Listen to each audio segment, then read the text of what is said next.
لله رب العالمين والصلاة والسلام على سيدنا محمد أشرف الأنبياء والمرسلين وعلى آله وصحبه أجمعين. الحمد لله الذي هدانا لهذا وما كنا لنهتدي لولا أن هدانا الله. رب اشرح لي صدري ويسر لي أمري واحلل عقدة من لساني يفقه قولي. Rabbi yasir, alaika yasir, wa tammim bil khair. Ahlan wa sahlan yang berbahagia Al-Fadhil Ustaz Muhammad Aizuddin bin Kamaruzaman, kerana sudi bersama-sama lagi dengan Gemenur Iman dalam kuliah duha hari ini. Hari ini kisah sahih para Nabi, jilid yang pertama, insyaAllah. Juga bersama-sama yang dikasihi para pencinta ilmu, pencinta Al-Quran, sahabat-sahabat yang dirahmati lagi dikasihi oleh Allah Subhanahu Wa Taala, yang saya hormati lagi saya kasihi, sahabat tabiran Gemenur Iman yang dipimpin oleh Pengerusi Hajar Rosniati binti Mansur. Jadi bagi memohon keberkatan kuliah kita pada pagi ini, marilah sama-sama kita membacakan umul kitab yang akan dipimpin oleh Al-Fadhil Ustaz untuk kita hadiahkan kepada baginda Rasulullah sallallahu alaihi wasallam, ahli keluarga baginda, para sahabat, para suriqin, para syuhada, alim ulama, guru-guru kita, ahli keluarga kita serta muslimin dan muslimat sama ada yang masih hidup ataupun yang telah kembali ke rahmatullah. Isiril Fatihah. Bismillahirrahmanirrahim. Alhamdulillahi rabbil alamin.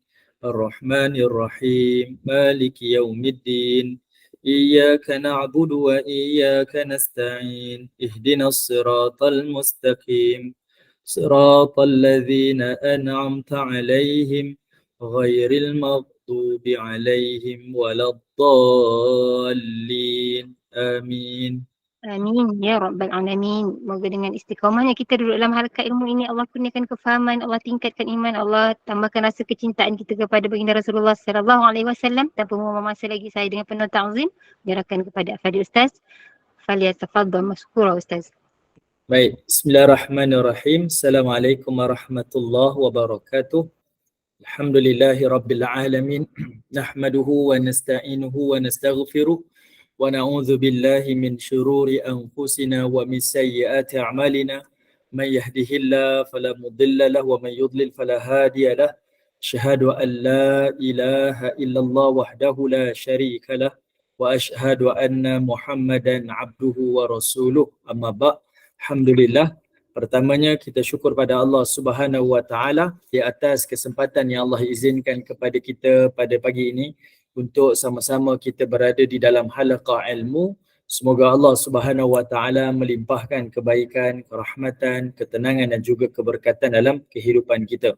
Dan semoga Allah taala akan membimbing hati-hati kita dengan taufik dan hidayah daripadanya, seterusnya menerangi perjalanan kehidupan dunia ini dengan cahaya ilmu.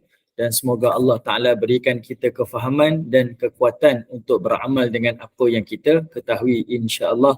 Amin ya rabbal alamin.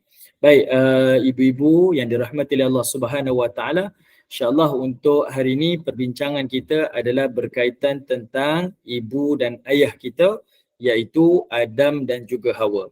Minggu lalu kita bincang berkaitan tentang muqaddimah, kan, dan kita berbincang benda yang berlaku sebelum penciptaan Adam alaihissalam dan sebab-sebab penciptaan Adam alaihissalam. Okey, ini benda yang berlalu dah.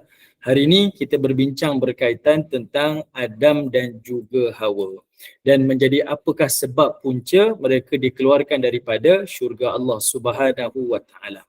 Dan cerita ni bukan sekadar cerita, tapi ia adalah pengajaran dan teladan kepada kita semua. Okey. Baik, untuk permulaan ini, pertama sekali iaitu kita akan melihat daripada surah Al-Baqarah, surah yang kedua, ayat yang ke-35. Ini ayat yang kita dah bincang dah. Daripada surah Al-Baqarah, ayat yang ke-35. Saya share teks ni supaya kita sama-sama dapat tengoklah teks daripada ni. Ayat ni masyhur dan selalu dibacalah dan kita maklum ayat ni. Dan kita ada lihat sebahagian daripada pertemuan kita yang lalu. Baik, kenapa kita nak bincang ayat ni? Kita tengok ada dua perkara yang Allah Ta'ala nak sampaikan. Pertama, perhatikan. Keluar tak saya punya teks ni? Keluar kan? Okey. Pertama, Allah Subhanahu wa taala menyebutkan wa qulna, dan kami telah berfirman. Siapa kami dekat sini? Adalah Allah Taala. Ya Adamuskun anta wa zawjuka. Allah Ta'ala sebut wahai Adam, iaitu tinggallah kamu dan juga isteri kamu di dalam syurga Allah. Baik, di sini ada dua perbincangan. Perbincangan dia yang pertama iaitu Nabi Adam alaihissalam dan Hawa alaihissalam adalah diciptakan sebelum mereka masuk ke dalam syurga Allah. Jadi, ada perkara yang ibu-ibu kena tahu, di sini menunjukkan kepada kita, bukanlah Adam alaihissalam tu duduk dalam syurga, lalu dia jemu dan dia boring bersendirian, lalu barulah Allah ciptakan Hawa. Tidak. Adam dan Hawa tu diciptakan sebelum mereka duduk di dalam syurga Allah. Maka sebab itulah Allah Ta'ala kata, wahai Adam, engkau dan isteri engkau duduk dalam syurga. Berarti Hawa ni telah Allah Ta'ala ciptakan sebelum mereka masuk ke dalam syurga. Okay? Jadi tidak ada istilah ataupun tidak ada lagi kepercayaan, kefahaman kita yang mana Nabi Adam AS tu jemu di dalam syurga Allah. Kita dah bincang kan kesempatan lalu, mustahillah berada dalam syurga itu ada kejemuan. Sebab syurga itu adalah dipenuhi dengan kenikmatan. Okay, syurga itu adalah dipenuhi dengan kenikmatan. Dia takkan jemu sama sekali. Jadi Allah ciptakan Adam dan Allah ciptakan Hawa. Lalu barulah kedua-duanya masuk ke dalam syurga Allah. Takkanlah Allah ciptakan Adam lalu Allah kata apa? Adam, kamu dan isteri kamu. Mana isteri kamu? Saya tak ada isteri lagi. Duduk dalam syurga. Tak. Jadi di sini para ulama tafsir menyebutkan Adam dan Hawa tu diciptakan sebelum masuk dalam syurga. Yang kedua, sebelum yang kedua. Yang pertama ni diciptakan sebelum. Dan ini menunjukkan kepada kita iaitu Allah memuliakan Hawa tu sama seperti mana Allah memuliakan Adam alaihissalam. Kedudukan wanita tu sama mulia dengan kedudukan seorang lelaki. Jangan kita ingat, wanita kena beringat, awak diciptakan sebab kami lah. Bukan. Wanita ni Allah Ta'ala ciptakan sebab Allah nak ciptakan. Sebab kedudukan dia sama dengan kedudukan seorang lelaki. Allah Ta'ala ciptakan lelaki dan perempuan tu sama. Dan kedua-dua tu diberikan tempat yang sama di dalam syurga Allah Subhanahu wa Ta'ala. Ini adalah perkara yang disebutkan oleh para ulama tafsir. Yang kedua, Allah Subhanahu wa Ta'ala meletakkan Adam dan Hawa ni di mana Allah menyebutkan perkataan Al-Jannah. Allah Ta'ala menyebutkan perkataan Al-Jannah. Al-Jannah dekat sini Allah meletakkan adanya huruf Alif Lam. Allah Ta'ala menyebutkan ada huruf Alif Lam. Alif Lam dekat situ disebut sebagai Lam At-Ta'rif. Lam At-Ta'rif. Berarti Allah Ta'ala nak bagi tahu yang mana syurga itu adalah sebenar-benar syurga. Dan saya baca dalam tafsir disebut syurga itu namanya syurga Al-Ma'wa. Syurga yang Adam dan Hawa duduk tu adalah syurga Al-Ma'wa. Adalah syurga sebenar. Bukanlah kata, tak, dia bukan dia duduk di dunia sebenarnya.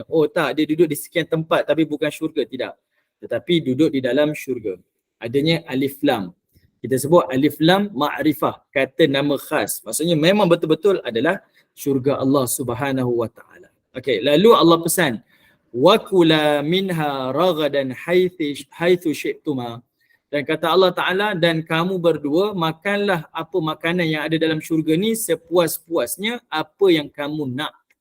Wala taqraba. Lalu Allah letakkan pengecualian, iaitu jangan hampiri hadhihi syajarah fatakuna minadh zalimin, sebab akan menjadikan kamu itu orang yang zalim. Zalim dekat sini maksudnya kamu buat keputusan untuk diri kamu yang akan menzalimi diri kamu sendiri.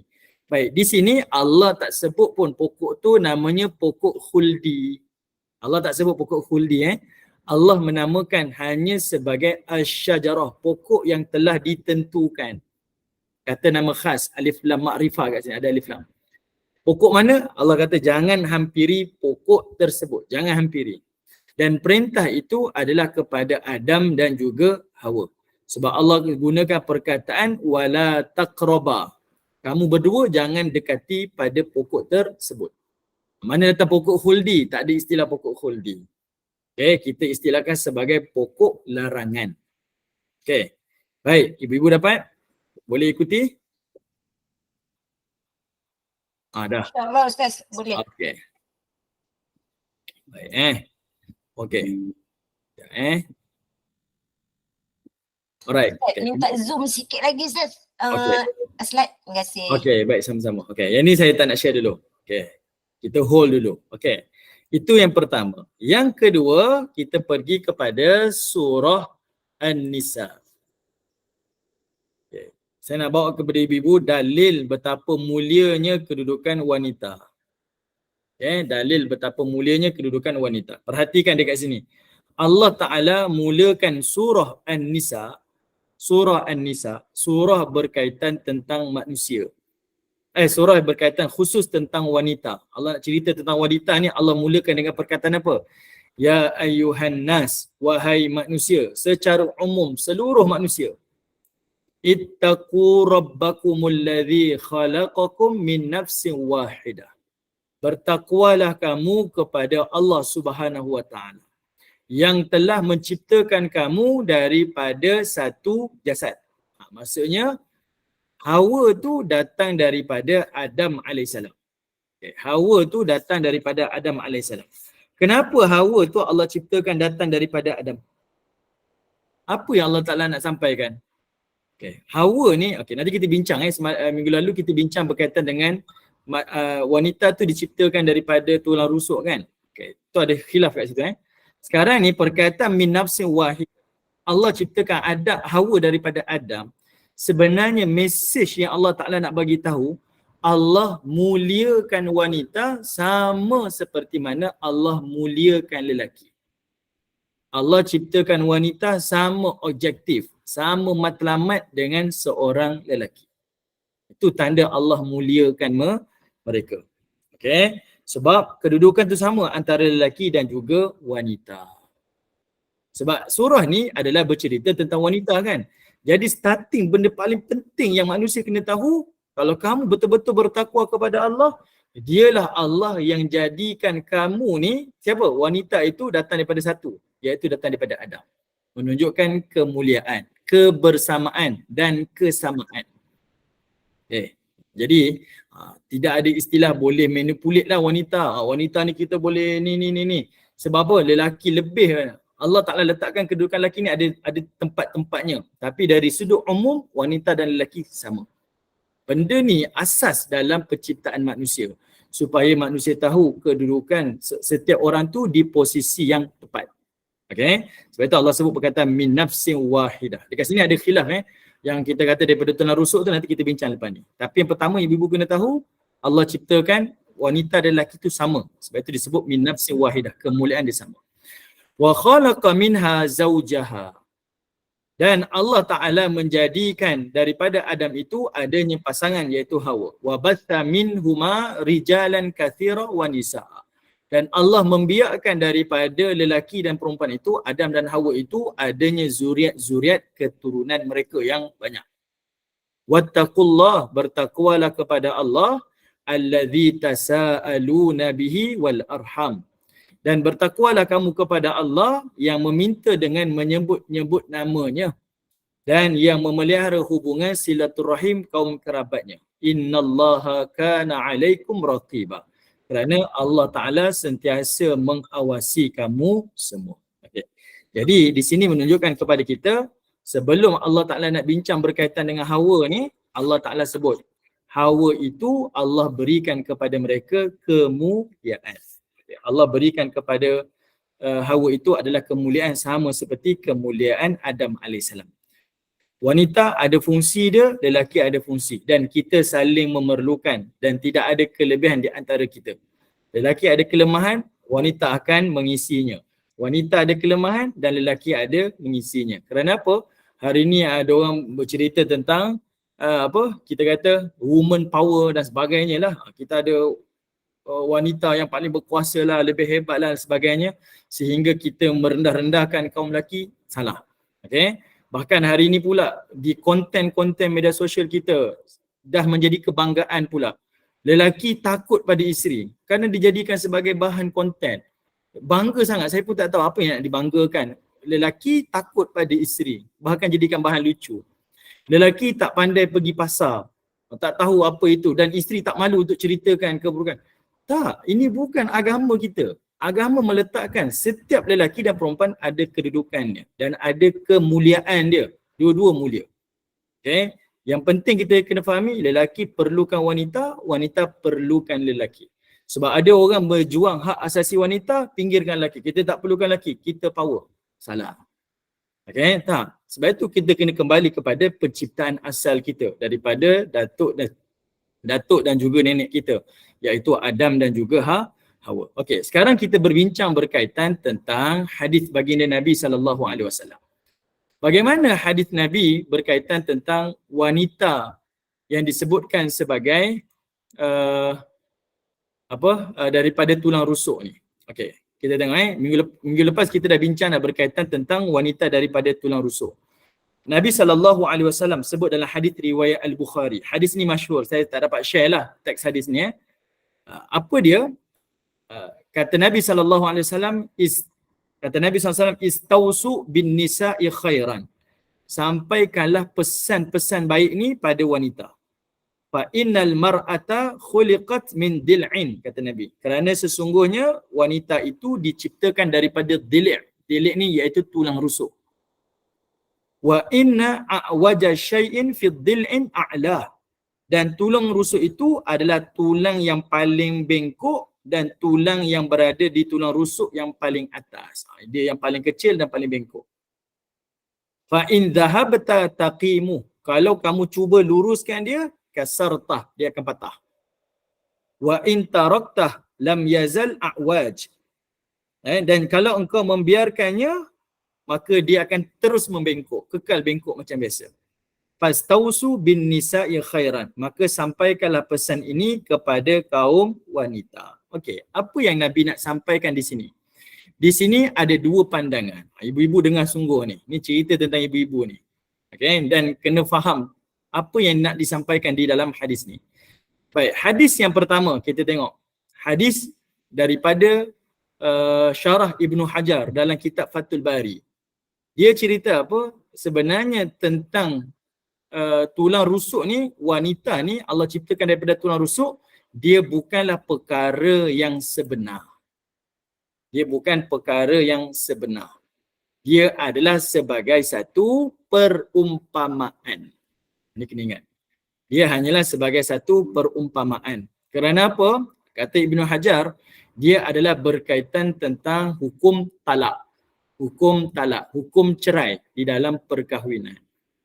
Maksudnya, dalam hukum perceraian ni, maksudnya, kalau kita minta kepada wanita pandangan dia, macam mana kita nak baiki ni, kita nak ada masalah perpisahan ni. Kalau kamu minta bantuan daripada dia untuk keluarkan hukum, nescaya kamu akan bercerai. Maksudnya wanita tu kekal macam tu. Dia tak boleh diluruskan, dia tak boleh nak dilenturkan. Macam itulah keadaan dia. Itu wanita yang Allah Ta'ala sebenarnya mengingatkan kepada lelaki dan mengingatkan kepada wanita. Sebab dia dalam keadaan macam tu. Okey. Jadi Fathul Bari ni, dalam kitab Fathul Bari, Ibnu Hajar sebutkan seperti itu. Okay, jadi seorang lelaki kalau dia menjadi ketua keluarga, dia kena fikir semasa-masanya sebab lelaki akan menggunakan akal dan wanita dia akan berfikir menggunakan emosi. Nanti kita bincang depan ni. Ada satu lagi. Okay, jadi pertama, ini adalah sebagai satu perumpamaan. Okay, sebagai satu perumpamaan yang berkaitan tentang kita kata hukum talak. Jadinya pandangan ulama tafsir, ulama hadis, dia kata apa? Pada hadis ni walaupun sahih tapi ada dua maksud. Ada dua maksud. Maksud yang pertama, maksud yang pertama yang ibu-ibu kena tahu.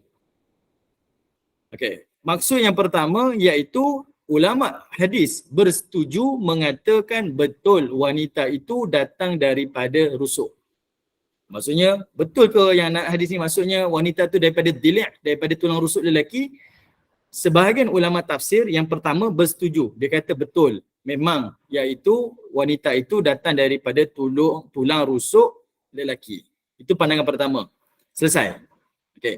Pandangan yang kedua yang dipersetujui oleh majoriti para ulama, dia kata tidak, ia adalah sebagai perumpamaan. Okay, dia adalah sebagai perumpamaan. Sebab ada satu hadis Nabi SAW, Nabi kata apa? Innal mar'ata kadzil', kata Nabi. Sesungguhnya wanita itu kata Nabi, seperti tulang rusuk. Nabi tak kata daripada tulang rusuk. Nabi kata seperti tulang rusuk. Berarti ia adalah perumpamaan. Okay, ia adalah perumpamaan. Jadi ayat yang kita bincang dalam surah An-Nisa yang tertera dekat share screen ibu-ibu tu adalah menunjukkan wanita tu daripada lelaki, datang daripada satu tubuh yang sama tu, daripada tubuh yang satu tu menunjukkan adalah kemuliaan kepada wanita. Bukanlah diterjemahkan sebagai daripada lelaki tu keluar seorang wanita. Saya tak nafikan. Ada riwayat menyebutkan yang kita bincang tadi tu, ada ulama setuju wanita daripada tulang rusuk. Tapi tulang rusuk tu pandangan kedua yang lebih ramai berpegang, ia adalah sebagai perumpamaan. Dia bengkok. Kenapa bengkok diumpamakan macam tu? Sebab nak bagi tahu, kena berbuat baik. Kena berbuat baik kepada wanita dan sentiasa sabar kepada wanita. Kalau kamu paksa dia untuk lurus, patah dia. Dan kalau kamu biarkan dia pun tak boleh, dia akan terus bengkok. Jadi kamu kena sabar dan sentiasa berbuat baik. Kalau dia enggan, sabar. Tetapi sentiasa mendekati dengan cara yang baik. Jadi Nabi menggunakan perumpamaan wanita itu seperti tulang rusuk. Dipaksa patah, dibiarkan membengkok. Jadi gunakanlah kaedah yang dia kekal dalam kebaikan. Jadi lelaki adalah sebagai pemimpin, bukan takut tak munasabah. Okay? Kita menghormati isteri kita, tapi bukan takut sampai membodoh-bodohkan kedudukan seorang lelaki di sisi seorang wanita. Saya percaya ibu-ibu pun sebenarnya tak suka lelaki yang bodoh kan, lelaki yang takut-takut tak sebab. Okay? Kita memerlukan lelaki yang membantu kita memimpin dalam kehidupan kita. Okay. Jadi itu adalah hadis yang pertama. Okay. Berkaitan tentang wanita daripada tulang rusuk. Kita dah betulkan salah faham kita. Yang kedua, riwayat yang selalu kita dengar, iaitu disebutkan syahwat itu ada 10.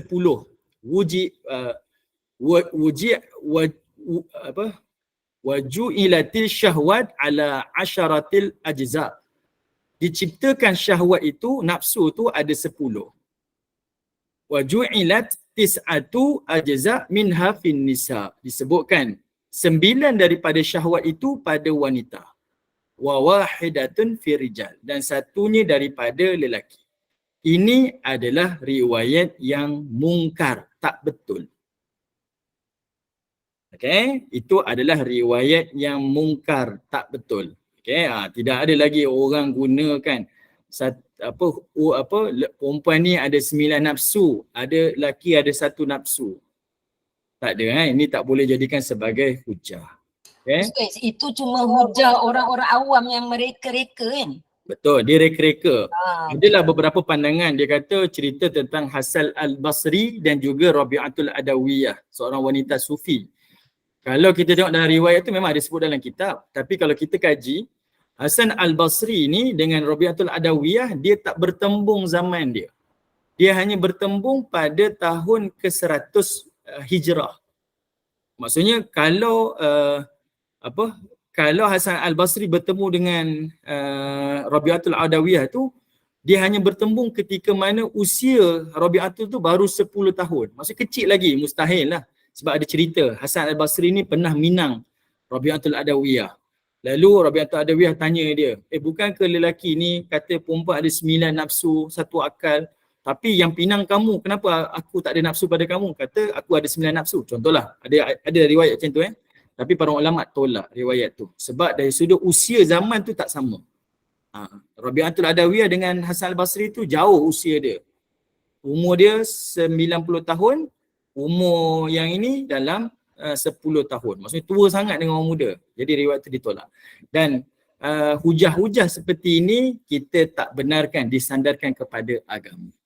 Okay, jadi jangan lagi ada lagi orang cakap wanita ada 9 nafsu, laki ada 1 nafsu. Tapi kalau kita tengok laki lebih dahsyat daripada wanita kan dari sudut syahwat dia. Okay. Baik, benda ni ditolak.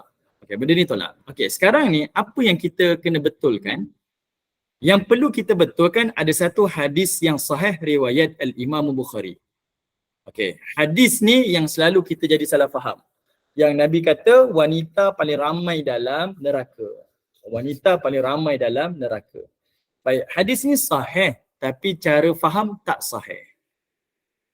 Okey, hadis ni sahih tapi cara faham tak sahih. Kita menghina wanita, mengatakan wanita ni dalam neraka. Sebenarnya apa yang Nabi nak sampaikan ni ibu kena dengar. Waktu Nabi sebut hadis ni adalah kerana yang bertanya pada Nabi adalah wanita. Sebab itu Nabi fokus ucapan tu pada wanita. Tidak ada lagi. Depan ni ada kepercayaan, kefahaman wanita lagi ramai dalam neraka. Kita pun fikir dalam pusat serenti laki lagi ramai. Contoh. Kan? Tak ramai pun perempuan, kenapa perempuan lebih ramai dalam neraka?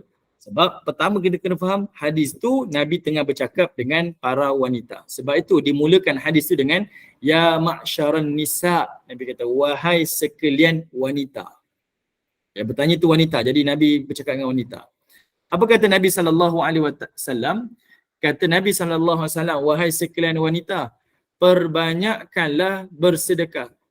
Tasaddaqanna wa akthirna istighfar. Banyakkan sedekah dan banyak istighfar.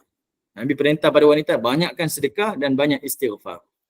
Kenapa? Sebab Nabi kata apa? Aku melihat wanita itu paling ramai dalam neraka. Sampai itu je kita bincang. Oh, penghuni dalam neraka ni ramai perempuan, lelaki tak ramai. Sebab hadis tu bertuju kena pada wanita. Okey. Jadi Nabi suruh wanita ni banyak sedekah dan banyakkan beristighfar. Kerana apa? Benda ni paling penting. Bila Nabi sebut macam tu, maka wanita-wanita pun kata, iaitu dia tanya, wa ma lana ya Rasulullah. Wahai Rasulullah, kenapa jadi macam tu? Kenapa kami wanita paling ramai dalam neraka? Okay, macam saya kuliah dengan ibu-ibu kan. Saya punya fokus pada ibu-ibu je. Saya tak bincang tentang ayah-ayah. Jadi macam tu hadis Nabi. Nabi cakap dengan wanita, maka fokus pada wanita. Jadi wanita-wanita tanya pada Nabi, kenapa kami wanita paling ramai dalam neraka? Maka Nabi SAW sebut, yang ini punca kenapa wanita masuk neraka. Nabi kata apa? Kenapa wanita ramai dalam neraka? Sebab kata Nabi, tukthirna al-laghna wa takfurna al-ashir. Okey, kata Nabi SAW, kenapa wanita paling ramai dalam neraka? Ada dua sebab. Pertama adalah kerana wanita ni banyak bercakap perkataan yang buruk dan tidak berterima kasih kepada suaminya. Dua perkara tu Nabi tekankan. Wanita banyak sebut perkataan yang buruk dan juga dia tak berterima kasih kepada suaminya. Sebab ujian wanita tu tak nafikan. Ujiannya pada lelaki dan ujiannya pada bicaranya. Dari sudut psikologi pun kita tahulah, wanita lebih banyak word daripada lelaki. Lelaki dia kurang word daripada wanita. Kalau dia dah habis word dia satu hari, habis dah lakinya bercakap. Tapi wanita dia ada word lagi yang berbaki. Sebab itu dekat pejabat dia boleh bercakap, dekat Google Meet boleh cakap, dekat rumah dia boleh bercakap. Sebab itu ujian untuk dia. Dan ujian wanita adalah pada lelaki. Mungkin ada ibu yang kata, betul Ustaz, suami saya macam tu nak buat macam mana? Memang saya akan cakap. Betul. Sebab itulah ujian pada wanita. Itu ujian pada wanita. Ujian dia adalah pada suami. Dia lepas ujian dengan suaminya, ke syurgalah dia insya-Allah. Okay? Benda tu yang Nabi nak tekankan. Kenapa jadi macam tu? Sebab wanita ni, kalau dia dapat sesuatu, dia ada ni, dia akan rasa dia lebih lagi. Jadi benda tu sebenarnya Nabi nak ingatkan.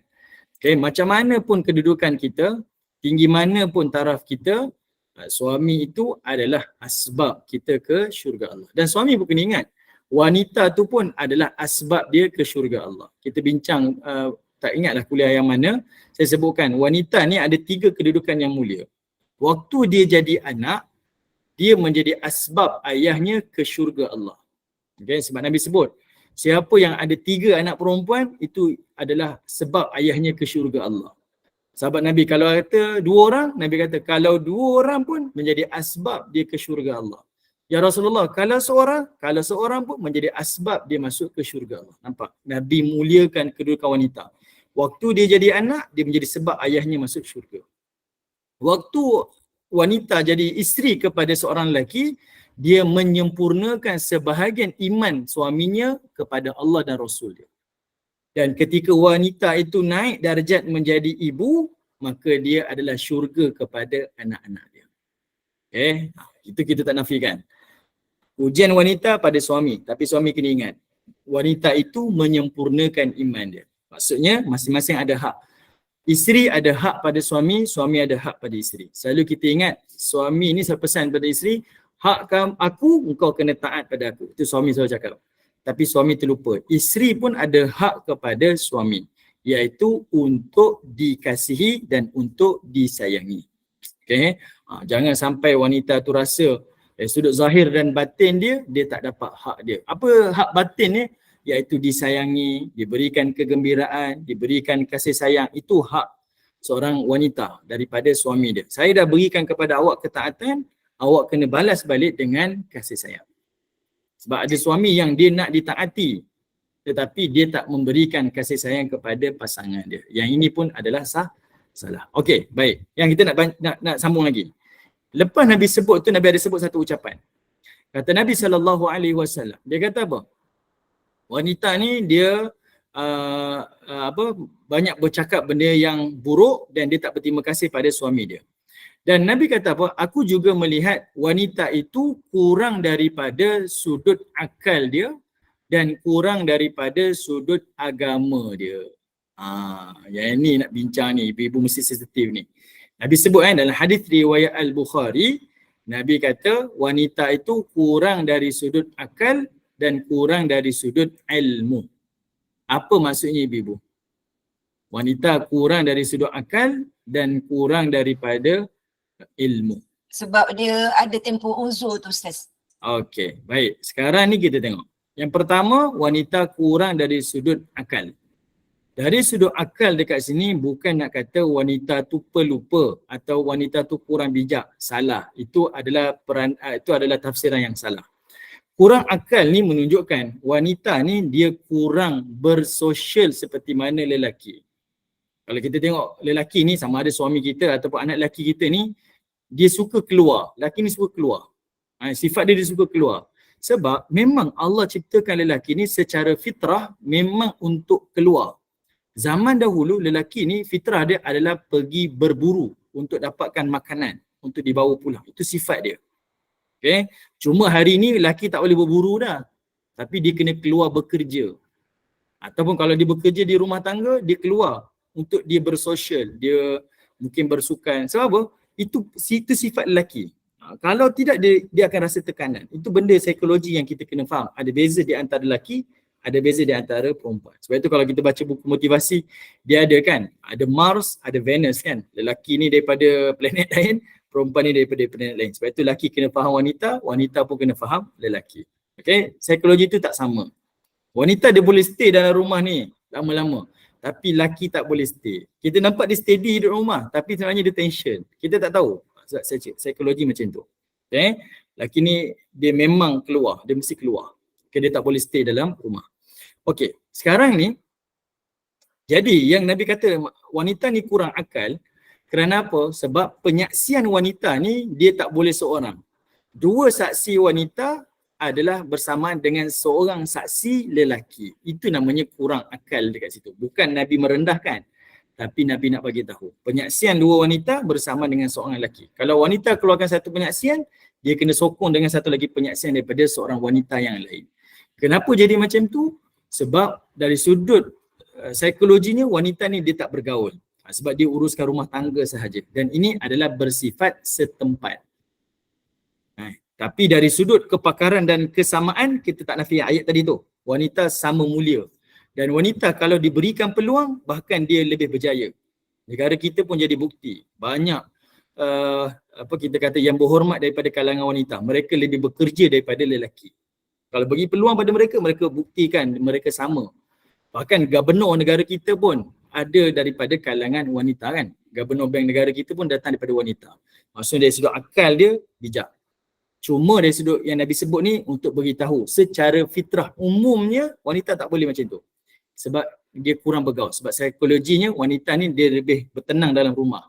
Dia uruskan rumah tangga. Lelaki lebih banyak ke keluar. Tapi kalau beri sama hak, bagi sama peluang, kita tak boleh nafikan. Dua-dua tu sama level. Jelas ibu-ibu? Boleh Jadi tak ada salah faham dah. Jangan kita nampak, oh wanita ni kurang akal, kau tak bijak. Sebab itu Nabi setuju untuk terima pandangan daripada isteri Nabi. Ummu Salamah pernah keluarkan pandangan dan Nabi setuju. Nabi tak nafikan, kamu wanita tak boleh cakap lah, kami tak dengar cakap wanita. Tak. Nabi dengar pandangan seorang wanita. Kalau tidak, saya tak ingat. Siapa saya lupalah. Ada seorang perawi ni, dia kata apa? Perawi hadis. Dia kata, punyalah hebat wanita ni sehingga kan dia tak pernah menjumpai ada wanita yang duduk dalam perawi hadis yang dikenali sebagai perawi yang matruk. Matruk maksudnya ditolak. Perawi yang matruk yang ditolak ni kebanyakan perawi lelaki.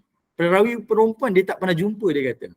Bahkan perawi wanita tu kami terima dan menjadikan hadis itu sahih. Sebab itu ramai perawi itu adalah ada sebahagian daripada wanita. Kalau wanita tu tak diterima akal dia, kurang akal dia, macam mana ada riwayat daripada Ummu Habibah, riwayat daripada Aisyah, riwayat daripada Fatimah binti Qais. Itu menunjukkan Islam mengiktiraf kebijaksanaan daripada wanita.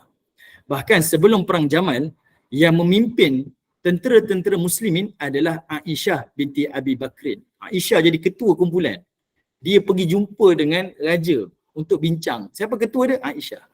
Dan Aisyah salah seorang daripada wanita yang menjadi pakar rujuk selepas kewafatan baginda Nabi SAW. Okay.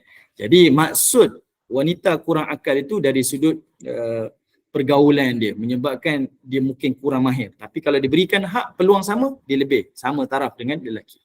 Yang kedua, yang Nabi kata, wanita itu kurang beragama, bukan nak kata wanita tu dari sudut kualiti dia tak sama dengan kualiti lelaki. Tidak. Kurang beragama ni sebab ada keuzuran kepada wanita. Ini disebutkan ke Azrina tadi lah. Ada waktu-waktu yang wanita didatangi oleh haid. Jadi waktu datang haid tu, mereka tak boleh solat dan mereka tak boleh berpuasa, tawaf dan membaca Al-Quran. Itu saja. Tapi yang lain boleh buat? Tak boleh. Dia nak berdoa, dia nak berzikir, semua boleh. Tak ada halangan. Hanya kepada tu saja dalam waktu-waktu yang telah ditetapkan. Yang itu yang dimaksudkan oleh Nabi kurang beragama. Okay?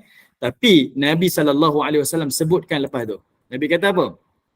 Walaupun wanita itu kurang dari sudut agama dia dan juga akal dia, Nabi kata apa? Kata Nabi SAW, tapi pada aku, kata Nabi, pada aku tak pernah jumpa lagi orang yang kurang akal. Maksudnya dari sudut sosial tu dia kurang, wanita kan. Dan kurang agamanya. Maksudnya dia ada keuzuran wanita tu. Dia mampu mengalahkan lelaki yang berakal daripada dia. Maksudnya wanita dia berikan satu kelebihan, walaupun lelaki tu lebih sikit pada dia, tapi dia boleh kalahkan lelaki melalui pujukan-pujukan dia. Melalui dia punya percakapan dia, perbualan dia, lelaki kalah kepada wanita. Okey, ini cara baginda Nabi SAW bagi tahu secara jujurnya wanita macam mana kedudukan dia, tapi dalam masa sama Nabi memuliakan wanita. Ini hadis ni bukan menghina wanita. Sebab itu kena faham dari sudut yang betul.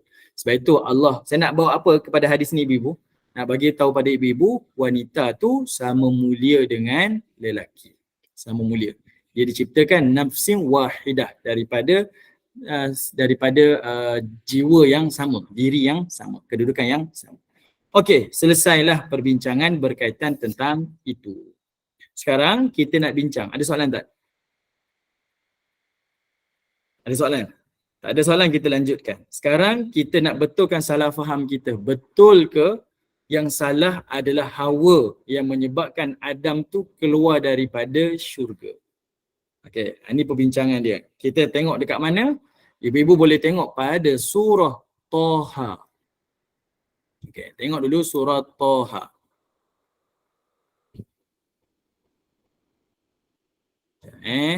Surah Taha.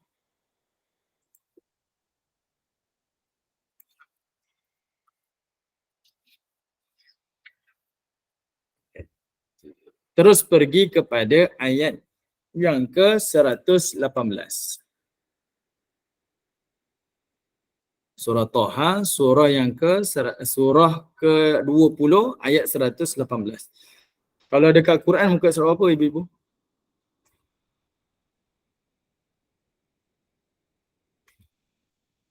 Ustaz, ayat berapa tadi Ustaz? 118.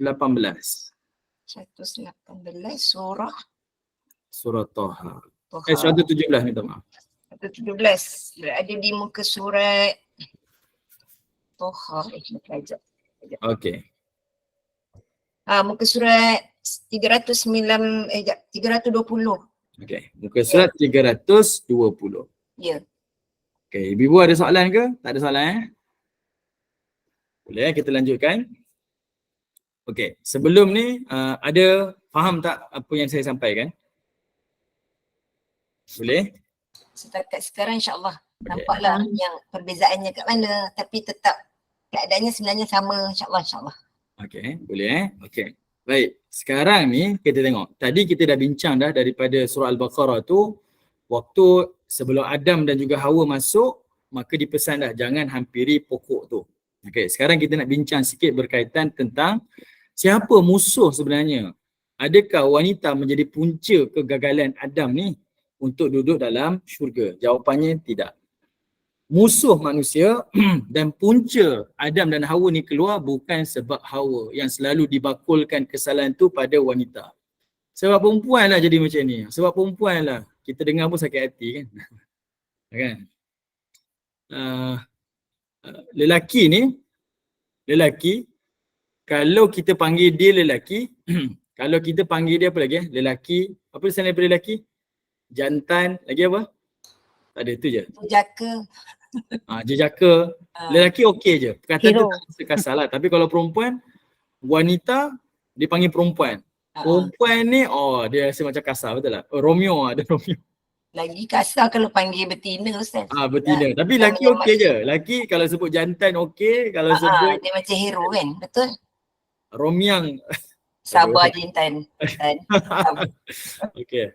Baik, itu bukan saya lah tu Okay. Tapi kalau perempuan dia tak sama macam itulah. Perempuan dia wanita. Tapi kalau sebut perempuan tu itu perkataan kasar. Betina tu lagi kasar. Okay, itu wanita. Okay, sekarang ni sebenarnya apa yang menjadi punca Adam ni keluar daripada syurga Allah? Kita tengok ayat ni. Allah Ta'ala sebut, Fakulna, kami firmankan kepada Adam. Ya Adam, wahai Adam. Inna hadha aduwwul laka. Allah Ta'ala bagi tahu clear. Extremely clear dekat sini. Allah Ta'ala nak bagi tahu apa? Yang mana iblis itu adalah musuh kamu. Wali zaujika, dan musuh isteri kamu. Okay? Bukan salah Adam, bukan salah Hawa. Yang salah adalah iblis. Okay? Bukan wanita itu jadi musuh kepada lelaki, bukan lelaki itu musuh kepada wanita. Sebab itu, apa sebab kita nak bermusuh? Ada perempuan memperjuangkan hak perempuan, kita musuh dengan lelaki. Saya tak percaya lelaki ni tak bagus lah, apalah. Dan ada juga lelaki tu, kita tak suka perempuan ni semua penipu, kaki cukur lah. Apa sebab jadi macam tu kita bermusuh? Musuh kita bukan lelaki, musuh kita bukan perempuan. Sebab kita hidup ni adalah untuk bersama, untuk saling complete each other. Yang masalahnya adalah musuh kamu berdua tu adalah iblis. Sebab itu dipesankan kepada Adam dan Hawa, musuh kamu dua adalah iblis. Itu punca dia. Okey. Kemudian Allah kata apa? Fala yukhrijannakuma. Dan janganlah iblis tu menjadikan kamu berdua keluar minal jannah, daripada syurga. Fatashqa, dan menyebabkan kamu berdua akan derita. Okey, Allah Ta'ala sebut. Kemudian Allah Ta'ala sebut lagi ayat berikutnya. Innalaka alla taju'a fiha wala ta'ra.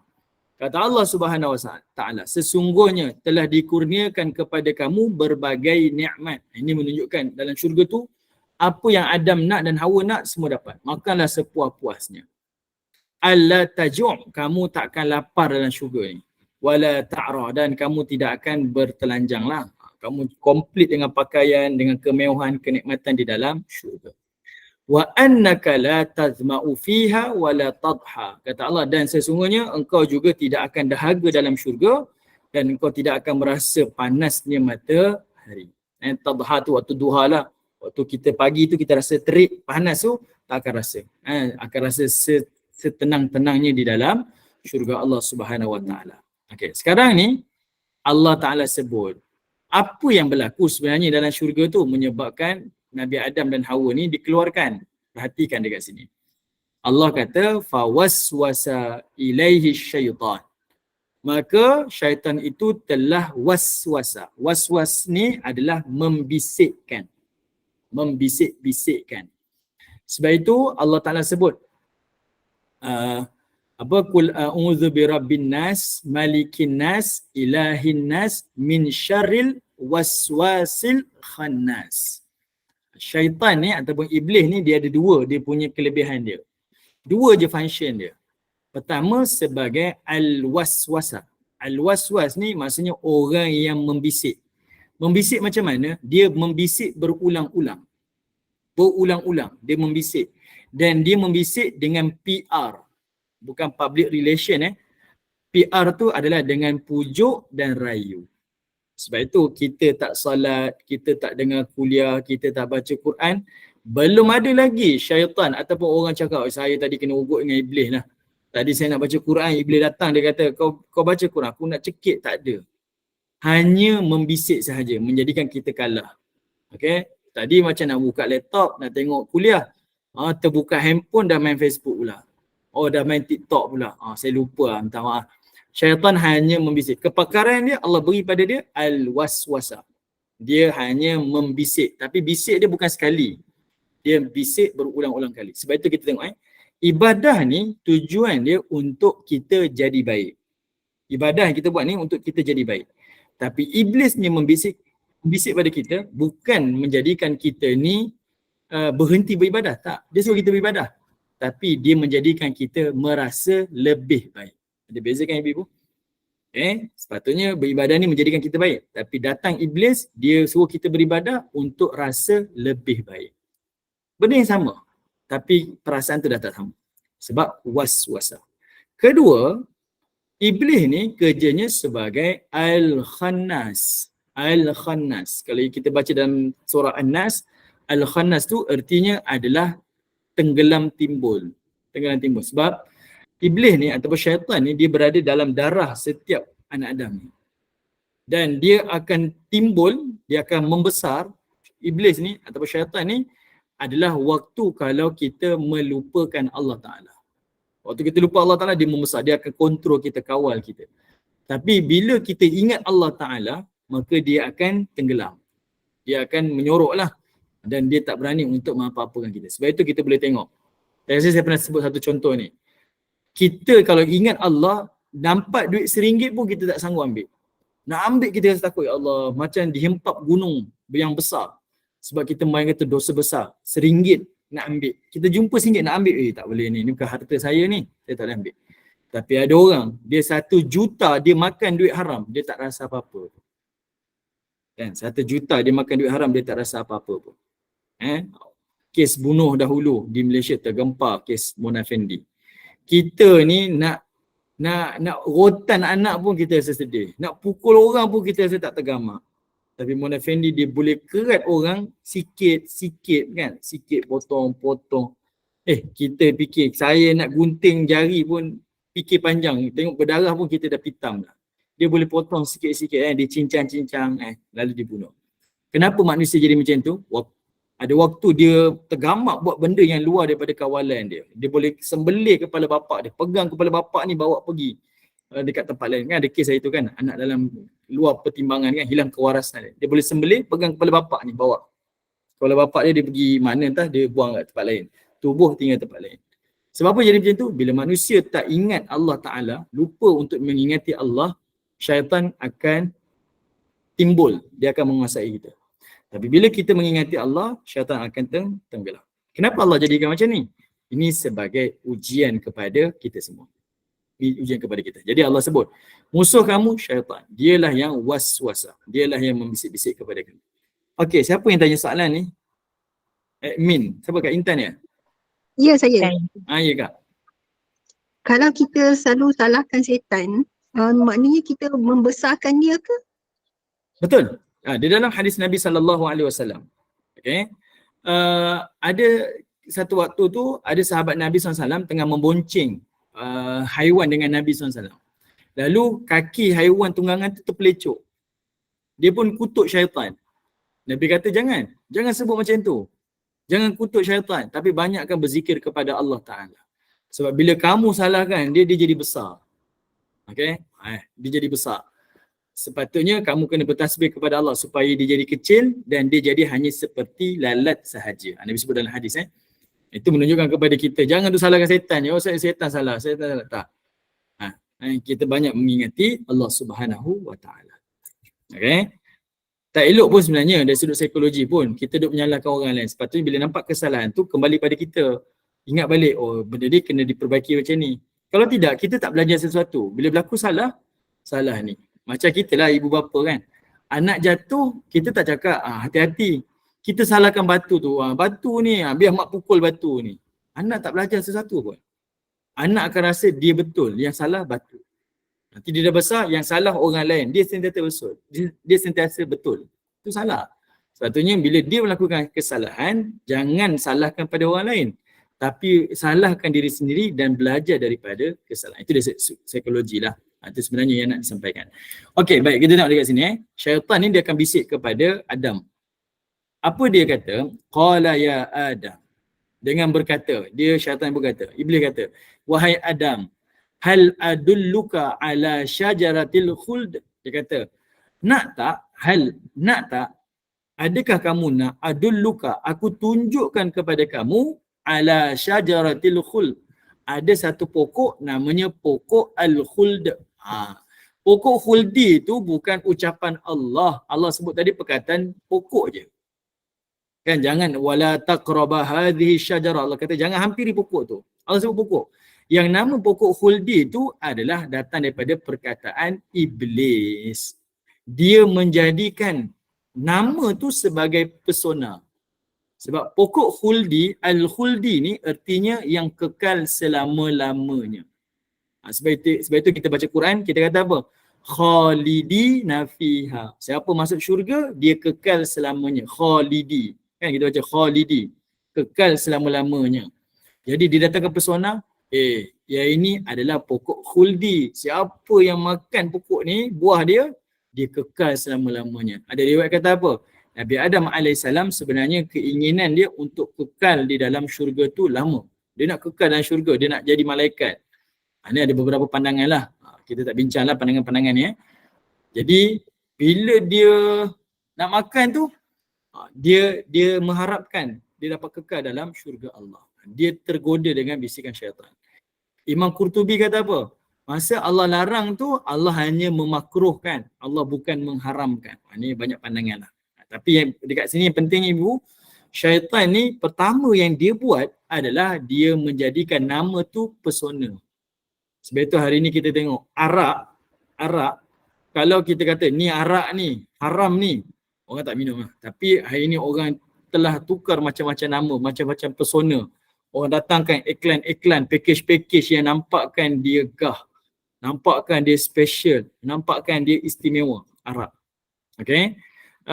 Saya tengok ada satu video ni, ada content creator buat di YouTube. Kebetulan saya tengok itu. Dia makan apa saya tak ingat, tapi dia minum ada air buah. Dan dia punya botol air buah tu sama macam botol arak. Cawan yang digunakan sama macam botol arak. Dan dia letakkan bekas tu sama macam botol arak. Maksudnya kan kita tahu arak, orang akan letakkan di dalam satu macam bucket kan. Bucket tu letak ais. Botol tu letak dalam bucket tu. Kita kalau minum macam mana? Ais tu letak dalam gelas. Lepas tu kita tuang air dalam gelas kan. Baru air tu sejuk. Dia tak. Kalau arak ni ibu-ibu boleh tengok style dia. Dia ada satu bucket dia.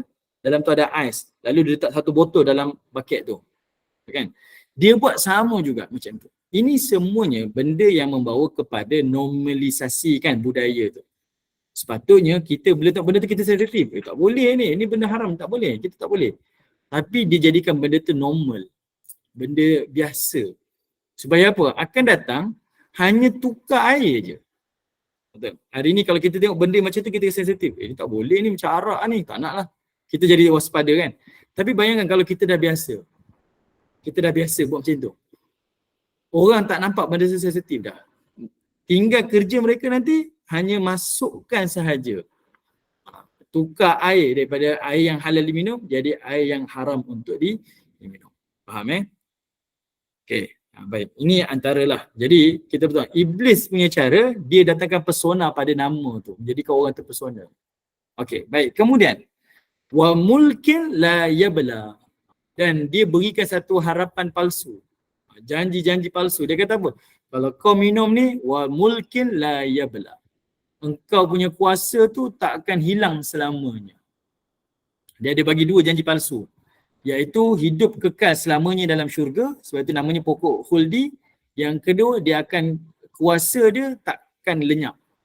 Kekuasaan dia dalam syurga tu takkan lenyap. Dia akan diberikan macam-macam lagi nikmat. Okey, itu syaitan. Okey, jadi kita ingatlah syaitan dan iblis ni peranan dia sama sahaja. Nanti ibu-ibu akan jumpa kisah Nabi Yusuf alaihissalam. Ibu-ibu pun selalu saya tengok ada juga tafsir kalau mengaji surah Yusuf. Abang Nabi Yusuf kata bunuh je lah Yusuf ni. Datang seorang abang lagi, jangan bunuh Yusuf. Kita campak dia dalam perigi. Itu adalah iblis. Iblis yang datang buat godaan. Matlamat campak dalam perigi sama je. Bunuh adik dia. Sama je. Cumanya iblis tu nak membuangkan rasa bersalah tu. Okay, kalau kita bunuh depan mata macam tak sanggup je. Jadi kita campak dalam perigi. Biar dia mati di belakang mata kita. Maksudnya kita tak nampak tapi dia mati juga. Matlamat sama. Nampak? Iblis macam tu juga. Kalau kita hari ni, kita dah penat-penat masak, dah masuk azan dah. Tak apalah saya nak mandi dululah. Nanti mandi, saya solat lebih khusyuk. Sebenarnya tak salah pun. Dalam keadaan peluh tu, ambil wuduk, solatlah. Sebab yang dituntut adalah solat awal waktu. Adakah peluh tu salah? Peluh tak salah pun. Peluh tak kotor pun. Solat je lah. Tapi iblis ni dia licik. Dia bukan nak suruh kita tinggalkan solat. Tapi dia bawa kita lewat-lewatkan solat. Saya bagi satu gambaran lah. Iblis ni, dia punya licik dia, ibu-ibu kena bayangkan. Kalau ibu-ibu bekerja 30 tahun buat benda sama, ibu-ibu akan dipanggil sebagai tenaga pakar. Tenaga paling mahir lah. Buat kerja tu 30 tahun buat benda sama je. Jawatan yang sama. Tenaga mahir. Sampai pencen buat kerja sama. Iblis ni, dia menipu kita bukan setahun, bukan 30 tahun. Tapi ribuan tahun. Dia sangat-sangat licik. Dia sangat-sangat licik. Sangat licik. Okay? Itu kelebihan yang Allah beri pada dia adalah sebagai ujian kepada kita. Baik, kita tengok ayat 131. Kita dah terlebih masa. Tak apa. Sikit je. Ni saya berhenti dekat sini. Lalu Allah kata apa? Lepas dia digoda tu, fa'akala minha. Kemudian fa'akala. Fa'akala ni maksudnya dua-dua tu makan. Nabi Adam makan, Hawa pun makan daripada pokok tersebut. Ini menunjukkan bukan Hawa makan dulu, lalu dia makan, dia pujuk suami dia makan. Tak. Tetapi mereka dua-dua makan. Dua-dua telah tergoda dengan bisikan iblis. Bukan Adam tergoda dengan isteri dia. Ya awak lah salah sebab awak saya keluar syurga. Tak. Dua-dua tergoda dengan iblis. Musuh kita adalah iblis. Cerita yang kita dengar Hawa makan dulu lalu baru Adam makan, itu adalah cerita daripada Bible. Okay. Saya dah cross check ini cerita daripada Bible yang ditulis semula. Dan dia melakukan kita kata macam satu benda yang untuk manipulate lah kedudukan wanita tu di tahap yang lemah.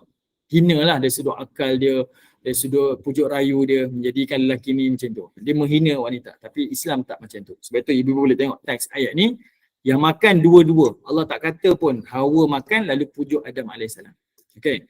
Kemudian Allah kata apa? Fabadat lahuma sawatuhuma. Allah gunakan perkataan yang paling berlapis. Allah kata apa? Lalu terdedahlah sawatuhuma. Benda yang mereka tak nak dilihat oleh manusia. Kita terjemahkan sebagai aurat. Maksudnya tertanggallah seluruh pakaian dia. Tertanggallah seluruh pakaian. Sebab mengingkari perintah Allah Ta'ala. Wa tafiqa yakhsifani alaihima. Dan mereka mulai menutup dengan daun-daun daripada syurga. Daun-daun syurga ni besar-besar bukan daun-daun kecil ni, daun besar lah. Macam kain baju lah Kalau sekali tutup tu tertutup. Okay, daunnya besar. Min warakil jannah, daripada daun syurga. Wa asa Adamu rabbahu faghawa. Dan derhakalah Adam kepada Tuhannya faghawah, dan dia pun telah tersesat jalan dia. Okey, mengingkari perintah Allah Taala. Thumma tabahu rabbuh fataba alaihi wahada. Kemudian Tuhan memilihnya untuk diberikan taufik untuk dia bertaubat, lalu Allah menerima taubat daripada Adam dan memberikan petunjuk kepada Adam AS. Qala bita minha jami'a. Dan Allah Ta'ala perintahkan, turunlah kamu berdua. Minha jami'a, turunlah kamu berdua. Siapa yang berdua ni diturunkan? Ada dua pandangan. Okey, turunlah kamu berdua. Okey, turunlah kamu berdua daripadanya. Okey. Berdua dekat sini ada dua pandangan. Pertama iaitu Adam dan Hawa, yang kedua adalah iblis. Dua-dua ni diturunkan daripada syurga. Ada ayat Allah kata turunlah kamu semua daripada syurga. Semua dekat situ menunjuk kepada Adam dan Hawa dan keturunan-keturunan manusia semua keluar daripada syurga Allah. Okay, dua-dua ni pandangan yang tepat lah. Okay. Ba'dukum li ba'din adu. Dan kamu ni akan bermusuh di antara kamu. Fa imma ya'tiyannakum minni hudan famanittaba hudaya fala yadhillu wa la yashqa. Dan kata Allah Ta'ala, jika kamu datang kepadaku, petunjuk daripadaku, dan sesiapa yang mengikut petunjukku, maka dia tidak akan sesat dan dia tidak akan diazab oleh Allah Subhanahu wa Ta'ala. Okay, jadi Allah Ta'ala turun dekat dunia ni, ada hikmah dia lah, iaitu Allah nak kita dapat petunjuk dia, kembali kepada dia. Siapa yang ikuti petunjuk Allah, Allah beri petunjuk. Siapa yang mengingkarinya, maka Allah Ta'ala akan berikan azab. Okey, saya tak nak bincang banyak lah, ada ayat yang lepas ni, tapi tak apa, kita berjumpa pada kesempatan yang akan datang. Wallahu Ta'ala alam. Okey, Bonda Norlia, silakan. Apa yang Israeliat tu? Assalamualaikum Ustaz. Waalaikumsalam. Sorry Ustaz. Ni apa tu halkum dekat orang lelaki, sebab tu Adam makan buah kulbi itu, Okay. dijadikan halkum kat orang-orang lelaki. Itu betul ke? Dan hadis tu sahih ke? Okey, itu bukan hadis dan tak disebutkanlah dalam riwayat-riwayat yang sahih. Okay, tak disebutkanlah dalam riwayat yang sahih. Saya pun tak tahu dia datang daripada sumber mana, kan? Tapi dia sebenarnya satu perhinaan lah kepada wanita. Menunjukkan wanita ni bertindak dengan nafsu dia.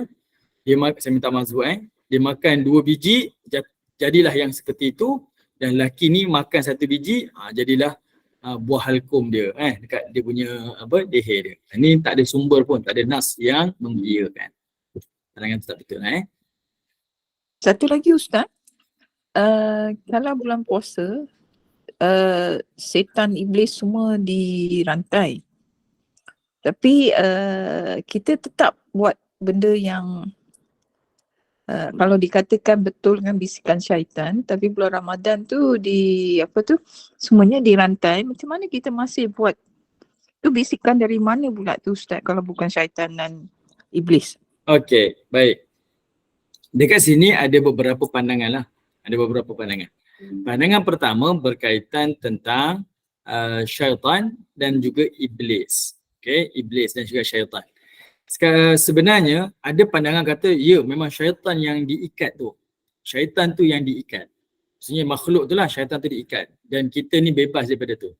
Tapi ada pandangan juga yang mengatakan syaitan tu sebenarnya dia bukan makhluk. Sebab makhluk ni hanya malaikat, jin, iblis dan manusia. Syaitan bukan makhluk. Syaitan tu adalah sifat. Syaitan tu adalah sifat. Sebab sifat syaitan ni adalah ba'id. Syaitan ni datang daripada perkataan syutun, iaitu ba'id. Ba'id yang artinya jauh. Apa sahaja perbuatan yang menjauhkan kita daripada Allah dan ketaatan, itulah syaitan. Sebab itulah kali Allah kata, minal jin nati wan nas. Syaitan itu ada kalangan jin dan ada juga dalam kalangan manusia. Kenapa disebutkan ada syaitan daripada kalangan jin dan manusia? Sebab jin dengan manusia ada juga yang bersifat membawa manusia menjauhkan orang lain daripada perintah Allah Ta'ala. Okay. Jadinya yang diikat itu adalah kita punya kelakuan nak buat jahat tu, diikat. Kenapa diikat? Itu adalah sebagai satu perumpamaan. Bila kita tak makan dan kita tak minum, dia melemahkan syahwat kita. Semua benda kita letih, malah saya tak nak buat lah, saya tak semangat lah nak buat, sebab kita tak ada tenaga nak buat. Okay, yang itu disebutkanlah oleh para ulama sebagai perumpamaan. Bukanlah makhluk syaitan tu. Bukan makhluk syaitan tu. Ada juga yang kata, kalau dia kata perumpamaan, dia kata syaitan tu memang betul makhluk. Tapi kenapa manusia tetap juga buat jahat? Sedangkan dah tak ada syaitan yang membisikkan dah. Ini yang bersetujulah syaitan tu adalah makhluk yang diikat. Dia kata apa? Setelah 11 bulan dia menggoda kita, bahkan dah jadi habit pada kita, hanya sebulan saja dia diikat. Sebulan saja dia diikat. Jadi benda tu boleh jadi sudah menjadi rutin kita, habit kita pula. Okay. 11 bulan dia goda kita, sebulan je dia tinggalkan kita. Benda tu dah jadi habit kita. Sebagai satu contoh, kalau habit kita ni sentiasa solat jamaah, kita sampai ke Masjidil Haram, kita mesti nak jamaah, bahkan bertambah semangat kita. Tapi pernah jumpa tak orang pergi Masjidil Haram buat umrah, walaupun masjid dah dekat dengan hotel dia, tapi dia pergi lambat juga. Sebab apa? Sebab dah jadi habit dia. Kan? Dia jadi habit dia. Kita tak boleh kata, dia pergi duduk hotel paling dekat, mesti dia datang awal pergi masjid. Tak. Sebab benda tu adalah habit dia. Kita dah lama dah melakukan habit tu. Tiba-tiba untuk beberapa hari tu, kita kata saya nak berubah. Susahlah. Dia memerlukan kepada usaha kita, memerlukan kepada mujahadah kita dan sebagainya. Wallahualam. Okay, ada dua pandangan dekat situ. So habit ni sebenarnya bukan bisikan syaitan. Habit ni dah kita, cara kita dalam kehidupan kita. Betul tak? Okay. Macam mana kita nak? Macam mana? Macam mana kita nak get rid habit yang kita fikir, yang kita ingat adalah bisikan syaitan. Habit yang tak baik. Okay. Baik. Yang ulama tadi sebut, dia kata kalau betul tu dia syaitan, maksudnya 11 bulan syaitan tu dah goda kita dan dah menjadi dah perbuatan harian kita dah. Kita lewat solat, bangun lambat, sentiasa berbohong, dah jadi habit kita dah. Tanpa bisikan syaitan pun kita akan buat benda yang sama sebab dah jadi rutin dah. Dah jadi rutin. Okay? Tak semestinya setiap kali kita buat jahat sebab syaitan lah ni bisik ni. Sebab kadang-kadang kita sendiri yang nak. Sebab itu syaitan tu adalah perbuatan. Sebagai ulama kata syaitan tu adalah perbuatan. Okey, sekarang ni macam mana kita nak buang habit ni? Macam mana kita nak buang habit ni? Kalau kita sebut ini benda yang common sense, mesti common sense lah Ustaz. Memang itulah sebenarnya. Pertama memang kembali kepada Tuhan, iaitu melalui kembali kepada agama. Tengok balik firman Allah Ta'ala ni, taat kepada Allah, taat kepada Rasul, beriman kepada Allah, beriman pada hari kiamat. Benda tu paling asas. Sebab benda itulah yang mengekang kita daripada buat kejahatan. Kenapa saya tak boleh buat benda ni? Ingat, kamu ada kepercayaan pada hari akhirat, nanti ada pembalasan. Ingat, kamu beriman kepada Allah, Allah sentiasa perhatikan kamu. Benda tu, dia adalah benda yang kita ada kepercayaan. Dia datang daripada dalaman kita. Sebab kalau kita hanya datang daripada luaran, kita tak boleh berubah. Sebab benda ni habit ni daripada dalam kan. Dia adalah, kita kata inside out. Jadi, dia perlu ditegah dengan kepercayaan kita. Ada kepercayaan kita yakin. Apa yang saya sebut, Allah akan nilai. Apa yang saya lihat, Allah akan nilai. Apa saya dengar, Allah akan nilai. Benda itulah sebagai pencegahan kepada perbuatan-perbuatan habit yang tidak baik.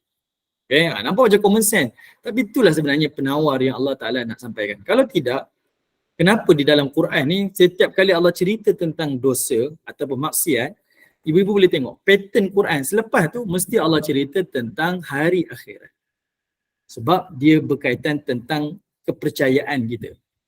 Okay? Tentang kepercayaan. Kepercayaan ni lah kita punya big why kita. Kenapa saya perlu tinggalkan dosa-dosa ni? Sebab ada orang, dia tak solat, lalu kata solat lah. Okeylah saya solat. Tapi rasuah dia buat juga. Dia tutup dosa ni, dia buat dosa ni. Dia tutup dosa ni, dia buat dosa ni. Dia tutup habit ni, dia buat habit yang tak baik ni. Dia tutup habit ni, buat habit ni. Sebab apa? Benda tu tak boleh selesai. Yang dia hanya tutup itu adalah presenting problem. Real problem tak diselesaikan lagi. Apa real problem dia? Kepercayaan kepada Allah, kepercayaan kepada hari kebangkitan. Okay? Kalau itulah real problem yang diselesaikan, dia yakin adanya Allah, yakin ada hari pembalasan, percayalah dia takkan buat maksiat. Percayalah dia akan tinggalkan habit-habit tersebut. Itu ialah yang saya boleh nasihatkan. Source of problem lah. So nanti Ustaz, last question boleh Ustaz Boleh. So kalau betul bisikan syaitan tu kat telinga kita, kita tak pernah dengar suara syaitan cakap macam ni Ustaz. So macam mana kita boleh terikut dengar bisikan syaitan ni Ustaz? Dia punya suara tak bercakap dengan kita pun, tapi kita macam mana boleh terikut ni Ustaz? Okey, baik. Sebab syaitan ni dia bukan membisik di telinga dan dia bukan membisik di akal. Itu kita kena ingat. Tapi Allah kata apa? Min syarril waswasil khannas alladhi yuwaswisu fi sudurin nas. Syaitan itu dia membisik di dada-dada manusia. Fi sudurin nas. Dia mendidik di dalam dada-dada kita. Dia bukan daripada luar, bukan kat telinga kita, dia bukan dekat akal kita, tapi dia membisik daripada dada kita. Di situ Allah gunakan perkataan sudur. Allah tak kata perkataan kulub. Okay. Kulub adalah hati. Sudur adalah dada. Maksudnya syaitan ni ujian untuk kita, dia berada dekat dalam ni. Dia berada dekat dalam dah. Okay. Tetapi Allah bagi tahu, syaitan tu dia membisik dekat dada pun menjadikan kita jadi cuai, culas, kita melakukan banyak kesilapan, banyak kekurangan kan. Tetapi hati-hati, jangan sampai syaitan tu berada dalam hati kita. Saya bagi contoh macam ni. Kalau kita ada rumah, kita ada pengawal kan. Pengawal tu jaga luar rumah kita. Kita ada rumah, kita ada pagar gate kita kan. Gate kita tu pengawal duduk luar. Musuh ni dia berada di luar rumah kita. Itu kalau dalam hati kita ni dia dekat sudur kita, dia luar, dia dekat dada kita. Tapi kalau musuh tu dah masuk dalam rumah kita, kulub kita tak selamat dah. Sekarang ni dia main dekat sekitar sudur kita. Dia daripada dalam. Tapi dia masih lagi dekat sudur, dekat dada kita. Dekat dada kita. Tapi kalau dia dah lepas sudur, dia dah masuk ke dalam kulub, kita tak selamat dah. Sebab bayangkan dia berada dekat sudur pun kita dah buat macam-macam dah. Kita boleh tengok manusia buat kejahatan luar daripada batasan, luar daripada normal, luar daripada fitrah. Bayangkan kalau syaitan dah masuk dalam kulub. Okay, jadi yang soalan daripada Bonda Nurlia tadi tu, kenapa kita tak dengar pun bisikan syaitan? Sebab syaitan bukan membisik di telinga, dia bukan bisik di akal. Tapi dia membisik fi sudurin nas, iaitu di dada-dada manusia. Wallahualam. Terima kasih banyak-banyak Ustaz. Ustaz, last kot, ni dari apa yang saya faham Ustaz terangkan kan, dan apa yang saya cuba fahamkan tentang diri saya. Betul tak? Allah jadikan diri kita ni iman dan nafsu, benda tu fitrah, memang ada dalam semua orang. Dan bisikan syaitan ni bukan, Ustaz kata bukan di telinga, tapi datang daripada serangan di dada, maknanya hati kan, dia ganggu. Sebab dia bukannya bercakap, tapi ada juga diterangkan dalam surah yang kata bisikan ni daripada jin dan manusia. Maknanya yang di telinga tu daripada manusia sekeliling kita pun boleh jadi merosakkan nafsu kan. Maknanya manusia ni memang tak dijadikan dia boleh kontrol iman dia je paling cantik, tak boleh Ustaz kan. Sebab memang Allah jadikan untuk kita mujahadah, balance kan, dengan ilmunya, dengan kat situ baru datang sifat hamba yang nak minta ampun, berdosa, bertaubat balik. Sebab kalau kata kita ni balance, boleh jaga iman dengan baik je, maknanya kat situ memang tak kena kan, penciptaan tu jadi tak kena. Betul tak Ustaz? Itu yang saya faham. Yelah, satu benda kita kena ingat, kita mungkin fikirlah, saya lah terfikir, kenapa Allah Ta'ala nak cipta benda jahat? Kenapa Allah nak kena cipta iblis kan? Benda-benda yang buruk, kenapa Allah kena ciptakan? Penting untuk kita fahami, kita tadabbur benda ni. Allah ciptakan adanya malam supaya kita tahu apa itu siang. Dan Allah ciptakan siang supaya kita tahu bagaimana keadaan tu malam. Kalau Allah ciptakan siang tanpa malam, orang tak tahu apa itu siang. Sebab dia nampak sama je. Tapi sebab datangnya malam, oh inilah namanya siang, oh ni namanya malam. Jadi bila Allah datangkan syaitan dan Allah cipta keburukan-keburukan tu supaya manusia tahu inilah kebaikan. Kalau Allah tak cipta keburukan, manusia tak tahu apa itu kebaikan dan apa itu pahala. Tapi bila adanya keburukan, adanya iblis yang diciptakan, adanya sifat jahat, syaitan, maka waktu itulah baru kita sedar, oh yang ini baik dan ini buruk. Dan di situlah ada ujian kepada kita, kita kena buat pilihan berdasarkan kepada ilmu yang kita pelajari. Okay, baru datang ujian lah. Ustaz, Allah tu jadikan kita berpasangan. Berpasang-pasangan Ustaz ni. Sebab tu ada baik, ada jahat. Betul, semua benda Allah ciptakan, semua makhluk dia berpasangan, semuanya. Termasuklah baik diciptakan ada pasangan iaitu buruk.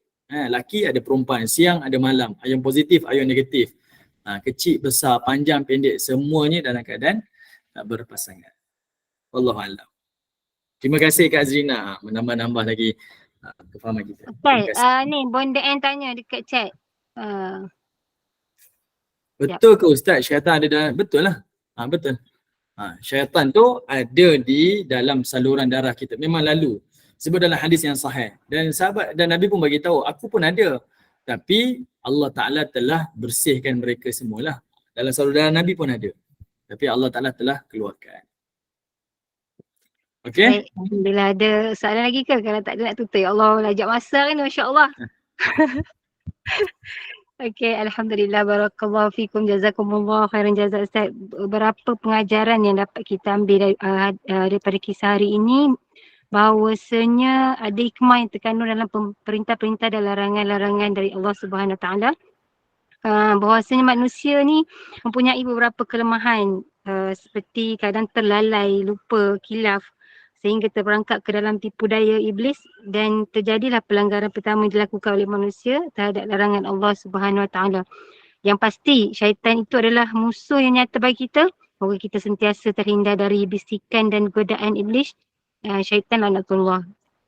Mudah-mudahan bertambah kefahaman kita dalam urusan agama dan urusan ibadah kita. Mudah-mudahan barokah. Mudah-mudahan Allah kurniakan limpahan rahmat kepada kita. Terima kasih kepada tim Gemenur Iman, sahabat-sahabat pencinta ilmu yang mengimarahkan kuliah kita. Sikit bahan Ustaz, kuliah asal kita hari ini 5.15 petang bersama dengan Al-Fadhil Ustaz Ilin Aminin bin Muhammad Saleh dengan Misbahul Dujah Syarah Safina An-Najah. Kuliah maghrib hari ini 8 malam bersama dengan Al-Fadhilah Ustazah Bisnah binti Miran dengan fiqh darah haid, nifas dan istihadah. Dan kuliah isyak kita Tasin Al-Quran dan Makhrijul Huruf 9.15 malam bersama dengan Al-Fadhilah Ustazah Humairah binti Muhammad Saleh. Jadi teruskanlah bersama-sama dengan Gemenur Iman dengan kuliah-kuliah yang telah disediakan. Semoga memberi manfaat kepada kita. Dengan ini saya mewakili Gemenur Iman memohon maaf sekiranya ada sebarang kekurangan dan kesilapan yang baik itu datang daripada Allah, yang tidak baik dan kelemahan itu daripada saya sendiri. Kita tangguh kuliah kita. Sebagai menutup majlis, mohon sekali lagi Al-Fadhil Ustaz untuk bacakan tasbih kafarah dan surat doa. Saya sudahi dengan wabillahi taufiq wal hidayah. Assalamualaikum warahmatullahi wabarakatuh. Bismillahirrahmanirrahim. Subhanallah wa bihamdi, subhanakallah wa bihamdika, asyhadu an la ilaha illa anta wa astaghfiruka wa atubu ilaik. Subhana rabbika rabbil izzati amma yasifun wa salamun alal mursalin walhamdulillahi rabbil alamin. Wal asr innal insana lafi khusr illa alladhina amanu wa amilus salihat wa tawassaw bil haqq wa tawassaw bis sabr. Walhamdulillahi rabbil alamin. Terima kasih semua. Assalamualaikum warahmatullahi wabarakatuh. Waalaikumsalam.